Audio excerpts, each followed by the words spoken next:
Hi everyone, இது என்எஸ்பிசி தமிழ்.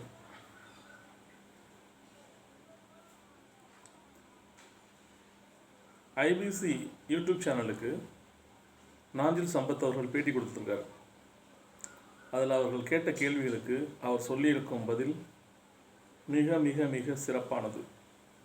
அதை நிச்சயமாக திராவிட முன்னேற்றக் கழகம் பின்பற்ற வேண்டிய விஷயங்களை சொல்லியிருக்கார்.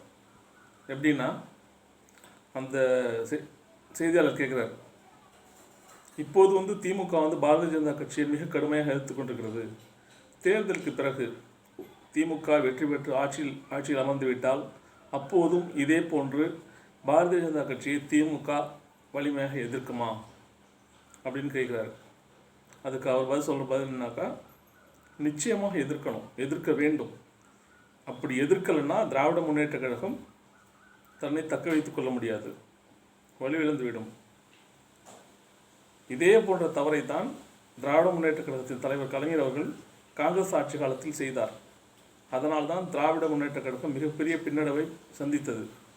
ஈழத்தமிழர்கள் போராட்டத்தில் காங்கிரஸ் கட்சி இழுத்தெடுப்பிற்கெல்லாம் திமுக சென்று விட்டதால் தான் திமுக மிகப்பெரிய பின்னடைவை சந்தித்தது. 2011ஆம் ஆண்டு தேர்தலில் தோற்பதற்கு காரணமே அவர்களோடு கொள்கையில் சமரசம் செய்து கொண்டதால் தான் அப்படி ஒரு நிலை ஏற்பட்டது. அதனால் மனித குலத்திற்கே மிகவும் கேடாக இருக்கும் கட்சியாக இருக்கும் பாரதிய ஜனதா கட்சியை இந்தியாவில் உள்ள திமுக மட்டும் இல்லை, இந்தியாவில் உள்ள அனைத்து மாநில கட்சிகளும் ஒட்டுமொத்தமாக சேர்ந்து எதிர்க்க வேண்டும், அந்த கட்சி இல்லாமல் செய்ய வேண்டும். அதனால் திமுக பாரதிய ஜனதா கட்சியை தேர்தலுக்கு பிறகும் எந்த விதமான சமரசமும் செய்து கொள்ளாமல் வலிமையாக எதிர்த்தால் மட்டுமே திமுக தன்னை தக்க வைத்துக் கொள்ள முடியும் அப்படின்னு சொல்லியிருக்கார். உண்மையிலே அதுதான் உண்மை. அப்படி அவங்க திமுக தொடர்ந்து கடுமையாக பிஜேபி எதிர்த்தால் மட்டுமே அவங்க திமுக என்ற கட்சியை தக்க வைத்துக் கொள்ள முடியும். ஏன்னா பாரதிய ஜனதா கட்சி கழகங்கள் இல்லாத தமிழகம் அமைப்போன்னு அவங்க டிக்ளேர் பண்ணிட்டாங்க. அப்படிப்பட்ட சூழ்நிலையில் ஏன்னா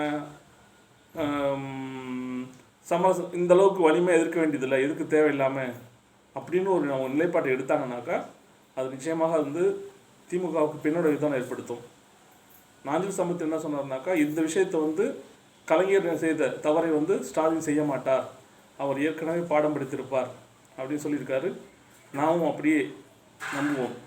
அதை போன்ற நிலைப்பாட்டையே திமுக எடுக்கும் என்று நம்புவோம். அப்புறம் அதே இன்னொரு கொஸ்டின் இருக்கிறார். எப்படின்னா, திமுக ஆட்சியை பிடித்துவிட்டால் மத்திய அரசாங்கத்துடன் இணக்கமான போக்கை கையாண்டால் மட்டுமே மாநிலத்திற்கு தேவையான உரிமைகளை பெற்றுத்தர முடியும் அல்லவா? அதனால் அவர்கள் சமரசம் செய்துதானே ஆக வேண்டும் என்கிறார். கூடாது, சமரசம் செய்து கூடவே கூடாது. மேற்கு வங்காளத்தின் மம்தா பானர்ஜி பார்த்துருக்கீங்களா?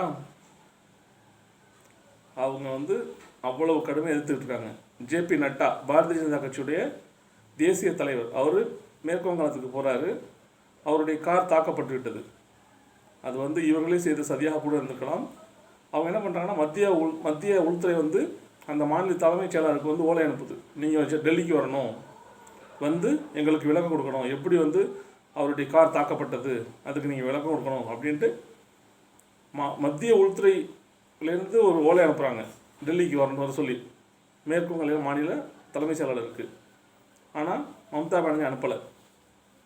என்னுடைய மாநில தலைமைச் செயலாளரை அழைத்து விசாரிப்பதற்கு உனக்கு என்ன உரிமை, அந்த உரிமை யார் கொடுத்தது? என்னுடைய மாநிலத்தின் தலைமைச் செயலாளரை அழைத்து டெல்லியில் விசாரிப்பதற்கான உரிமை உங்களுக்கு யார் கொடுத்தது? அவரை அனுப்ப மாட்டேன் என்று சொல்கிறார்.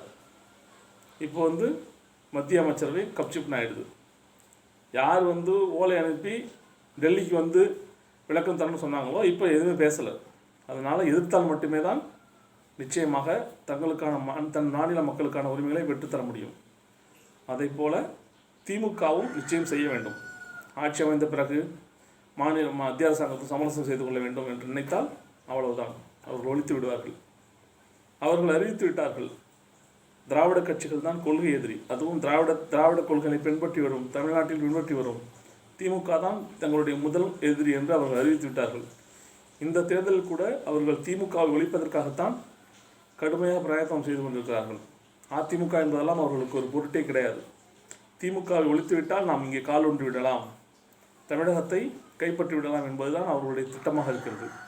அதனால் எந்த காரணத்தை முன்னிட்டும் திமுக தமிழகத்தை ஆளும் கட்சியாக ஆன பிறகும் எந்த விதமான சமரசத்தையும் மத்திய அரசாங்கத்திலும், அதாவது ஆளும் பாரதிய ஜனதா கட்சியுடன் செய்து கொள்ளவே கூடாது அப்படிங்கிறார். இது நிச்சயமான உண்மையான வார்த்தைகள். ஏன்னா அவங்க டிக்ளேர் பண்ணிட்டாங்க, கழகங்கள் இல்லாத தமிழகம் அப்படின்னு சொல்லிக்கிட்டு 2 கழகங்களில் ஒரு கழகங்கள் தான் அவங்க கூட்டணி வச்சுருக்காங்க. ஓகேயா, அதுக்காகத்தான் அப்படி சொல்லியிருக்காரு. அப்புறம் இன்னொரு கொஸ்டின் கேட்குறாரு அவரே, அந்த செய்தியாளர். இதுவரை திமுக பாரதிய ஜனதா கட்சியுடன் கூட்டணி கிடையாது, கூட்டணி அமைக்க மாட்டோம் என்று உறுதியாக எந்த அறிவிப்பையும் செய்யவில்லையே, ஏன் சொல்ல வேண்டும்? நாங்கள் தான் தொடர்ந்து எடுத்துக்கொண்டிருக்கணுமே, அதற்கான வாய்ப்பே கிடையாது.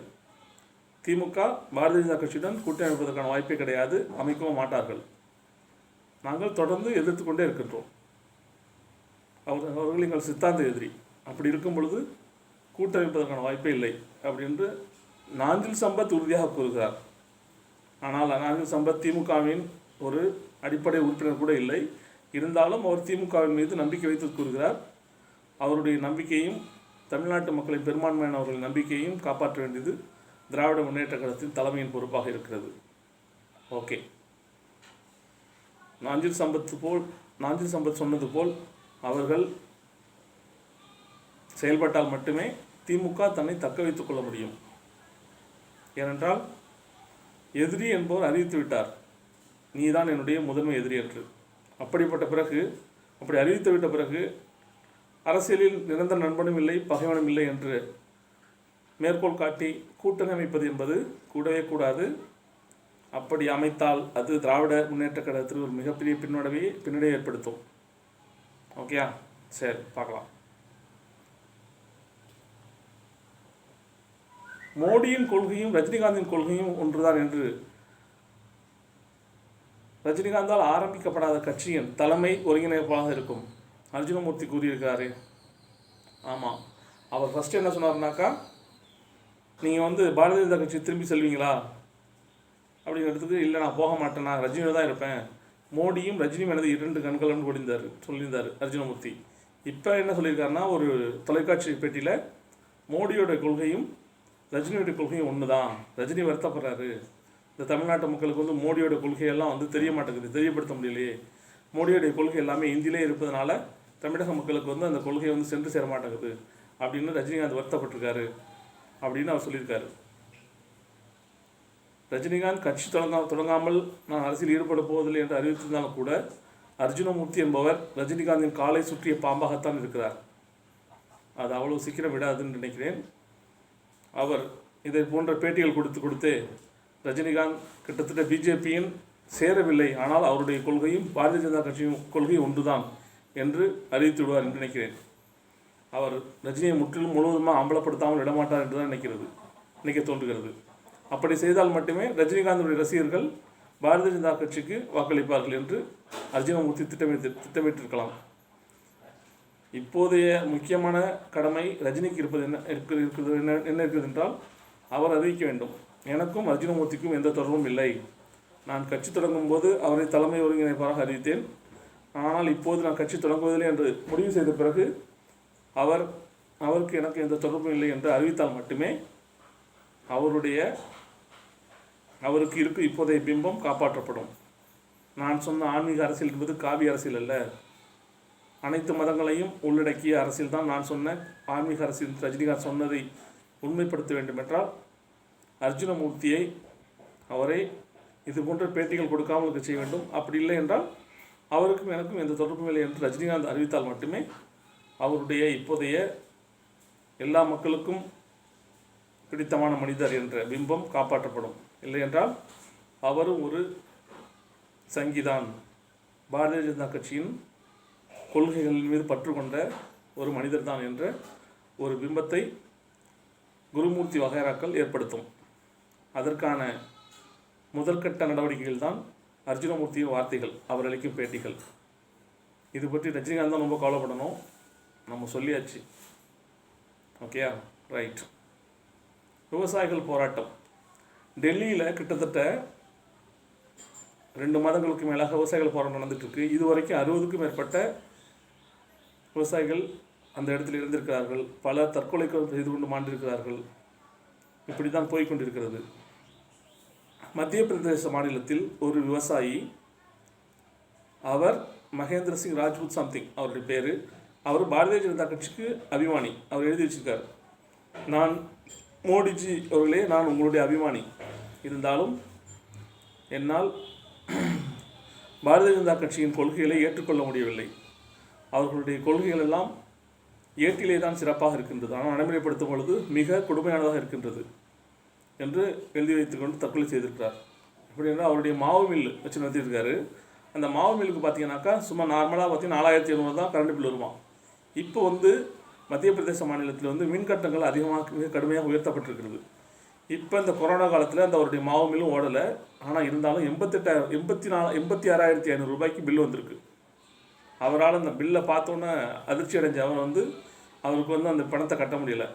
இந்த சுச்சுவேஷன் என்ன பண்ணிருக்காங்கன்னா, அந்த மின்வாரியத்துறை என்ன பண்ணியிருக்காங்கனாக்கா, அவருடைய அந்த மாவு மில்லுடைய மில் மிஷின் இருக்கும்ல, அது அவருடைய 2 சக்கர வாகனம் எல்லாத்தையும் பறிமுதல் பண்ணியிருக்காங்க. பறிமுதல் பண்ணி அவர்கிட்ட அந்த பணத்தை வசூல் பண்ணியிருக்காங்க. இதை சகித்து கொள்ளாத அந்த மனிதர் தற்கொலை செய்து கொண்டிருக்கிறார். இது ஒருமான சொத்துக்கு ஒரு சோறு பதம் சொல்லுவாங்கள்ல, அது மாதிரி தான் இருக்குது. இந்த பாரதிய ஜனதா கட்சி அரசாங்கத்தின் கொள்கைகள் மக்களை வதைக்கும் விதமாக சென்று கொண்டிருக்கிறது. நாங்கள் இந்து மக்களுக்கு பாதுகாப்பானவர்கள் என்று அவர்கள் பிரச்சாரம் செய்து கொண்டிருக்கிறார்கள். இப்பொழுது தற்கொலை செய்து கொண்டிருக்கும் நபரும் பாரதிய ஜனதா கட்சியில் சேர்ந்த மோடியின் அபிமானியாக இருந்தவர் தான். இவர்கள் யாருக்கும் நல்லவர்கள் இல்லை. இவர்கள் எவருக்கும் நன்மை செய்யக்கூடியவர்கள் இல்லை, எல்லோருக்கும் தீமை செய்யக்கூடியவர்களாக ஆகிக்கொண்டிருக்கிறார்கள். டெல்லியில் விவசாயிகள் வெற்றால் வெற்றி, இல்லை என்றால் நாங்கள் திரும்பி செல்ல மாட்டோம் என்ற மழை, குளிர், வெயில் என்று எதையும் பொருட்படுத்தாமல் கோடிக்கணக்கான மக்கள் கூடி ஒரு அமைதி போராட்டத்தை முன்னெடுத்து கொண்டிருக்கிறார்கள். ஆனால் இந்த அரசாங்கம் இந்த போராட்டத்தை வழிவிலக்கு செய்வதற்கான எல்லா பேக்டோர் வழிகளையும் செய்து கொண்டிருக்கிறத தவிர விவசாயிகளுடைய கோரிக்கையை ஏற்றுக்கொண்டு அவர்களை போராட்டத்தை கைவிடுவதற்கான வழிவகைகள் எதுவும் செய்யவில்லை. மத்திய விவசாயத்துறை அமைச்சர் நரேந்திர சிங் தோமர் சொல்லிவிட்டார், நாங்கள் இந்த 3 விவசாய சட்டங்களையும் வேளாண்மை சட்டங்களையும் வாபஸ் வாங்கினால் கார்ப்பரேட்டுகளின் நம்பிக்கை இழந்துவிடும் என்று. ஆமாம், அவர்களுக்கு கார்ப்பரேட் தான் முக்கியம். 130 கோடி மக்கள் முக்கியமில்லை, கோடிக்கணக்கான விவசாயிகள் போராடி கொண்டிருப்பதெல்லாம் முக்கியமில்லை. கார்ப்பரேட்டுகள் அவர்கள் போட்டுக் கொடுத்த திட்டத்தின்படி செயல்படுவதான இந்த மத்திய அரசாங்கத்தின் முக்கியமான வேலையாக இருக்கிறது. இந்த வேளாண்மை சட்டங்கள் அறிவிப்பதற்கு முன்பாகவே அம்பானியும் அதானியும் பெரிய பெரிய சேமிப்பு கிடங்குகளை, லட்சக்கணக்கான டன் விளைபொருட்களை, தானியங்களை சேமிப்பு வைப்பதற்கான சேமிப்பு கிடங்குகளை உருவாக்கிவிட்டார்கள். அவர்கள் சேமிப்பு கிடங்குகளை உருவாக்கிய பிறகுதான் இந்த சட்டமே வெளியே வருகிறது, அமல்படுத்தப்படுகிறது, மத்திய அரசாங்கம் அறிமுகம் செய்கிறது. இந்த நிலையில் இருக்கிறது. அவர்கள் சொல்வதைத்தான் இவர்கள் செய்வார்களே தவிர மக்கள் எவ்வளவுதான் போராடினாலும் அதை இவர்கள் கண்டுகொள்ள மாட்டார்கள் என்பதைத்தான் அவர்களுடைய நடவடிக்கைகள் காண்பித்துக் கொண்டிருக்கின்றது. பார்ப்போம், இந்த வெற்றி பெற இந்த கோடிக்கணக்கான விவசாயிகள் போராட்டம் வெற்றி பெறுமா, இல்லை இந்த பாசிச வெறி கொண்ட பிடிவாதம் பிடித்து கொண்டிருக்கும் இந்த அரசாங்கம் என்ன செய்ய போகிறது என்பதை பொறுத்திருந்து பார்ப்போம்.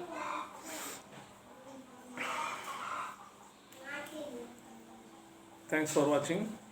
இந்த வீடியோ பிடிச்சினா லைக் பண்ணுங்கள், ஷேர் பண்ணுங்கள், கமெண்ட் பண்ணுங்கள், சப்ஸ்கிரைப் பண்ண மறக்காதீங்க. பக்கத்தில் பெல் பட்டனில் கிளிக் பண்ணி ஆல் கிளிக் பண்ணுங்கள். அப்போ தான் என்னுடைய வீடியோக்களுடைய எல்லா நோட்டிஃபிகேஷனும் கிடைக்கும். ஓகே, பாய்.